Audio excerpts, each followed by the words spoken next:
Hi friends, இன்றைக்கி நம்ம பார்க்க போகிறது நீங்கள் கருத்தரிக்கும் போது உங்களுக்கு என்னென்ன சிம்டம்ஸ் இருக்கும் அப்படின்றத பற்றி பார்க்கலாம்.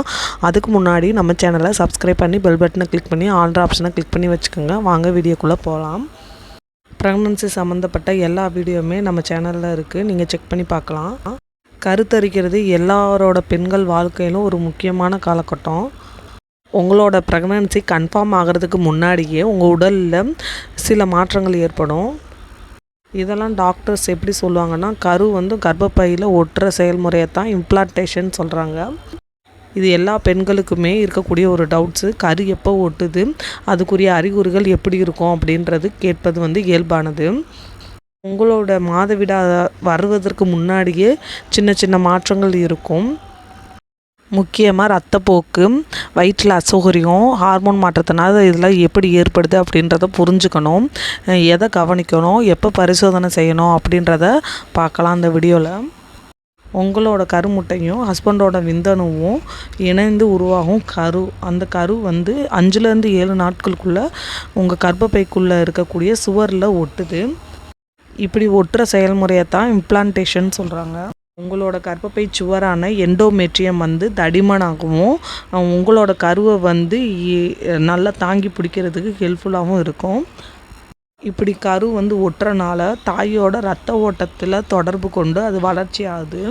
இந்த இம்ப்ளான்டேஷன் எதுக்கு முக்கியமானதுன்னா, இந்த இம்ப்ளான்டேஷன் வெற்றிகரமாக நடந்துச்சுன்னா தான் உங்களுக்கு கர்ப்பம் உறுதி செய்ய முடியும். உங்களோட கரு கர்ப்பப்பையில் ஒட்டாமல் வெளியேறுச்சுன்னா இது கர்ப்பமாக மாறாது. அதாவது ஹஸ்பண்ட் ஒய்ஃபு ஒன்றா இருந்து இம்ப்ளான்டேஷன் நடக்காமல் இருந்தால் அது கர்ப்பமாக மாறாது. உங்களோட இம்ப்ளான்டேஷன் நடந்த பின்னாடி உங்கள் உடலில் HCG ஹார்மோன் உற்பத்தி செய்ய தொடங்கும். அதாவது ஹியூமன் கொரியோனிக் கொனட்டோட்ரோஃபின்றது உருவாக ஆரம்பிக்கும். இந்த ஹார்மோன் தான் உங்களோட ப்ரெக்னன்சி டெஸ்ட்லேருந்து பார்ப்பீங்க. HCG அதிகரிப்பதுனால உங்கள் ப்ரொஜெஸ்ட்ரான் அளவும் அதிகரிக்கும்.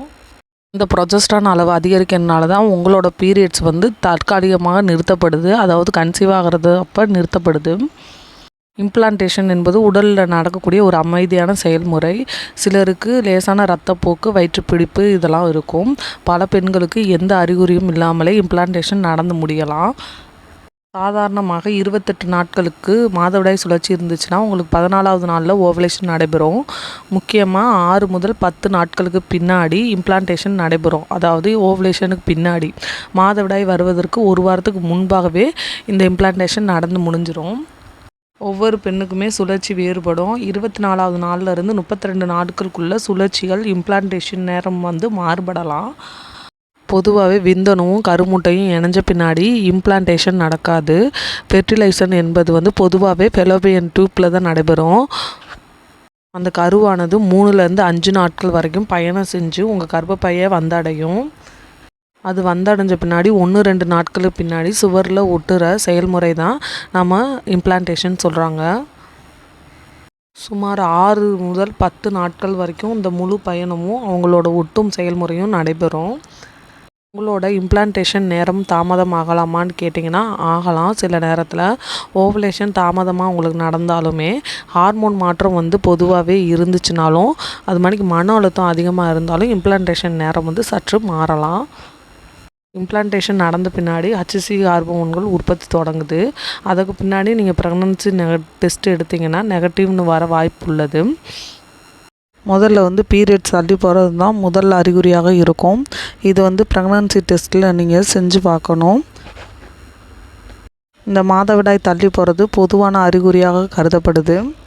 அடுத்தது அதீத பசி திடீர்னு அதிகரித்து அடிக்கடி சாப்பிட வேண்டுன்ற எண்ணம் உண்டாகும். கர்ப்பத்தோட அறிகுறியாக கூட இருக்கலாம்.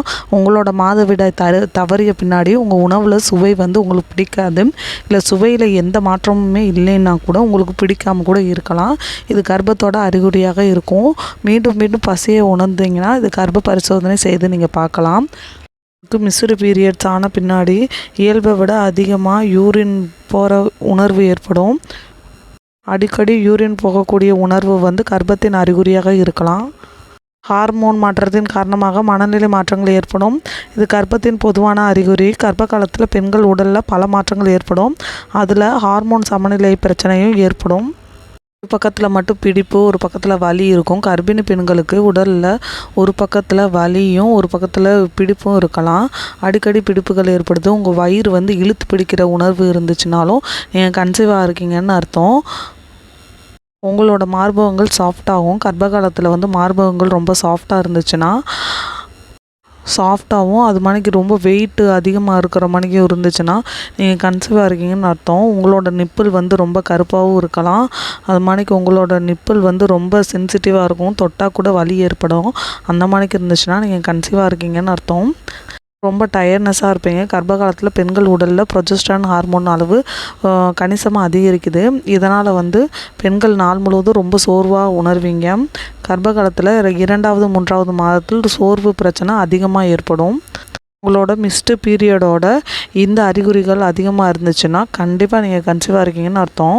லேசான ஸ்பாட்டிங் ஏற்படலாம். கன்சீவ் ஆகிறீங்கன்னா இம்ப்ளான்டேஷன் நடக்கிறதுக்கு லேசான ஸ்பாட்டிங் ஏற்படலாம். உங்களுக்கு பிடிச்சிருந்தால் லைக் பண்ணி, ஷேர் பண்ணி, சப்ஸ்கிரைப் பண்ணிடுங்க. Bye friends.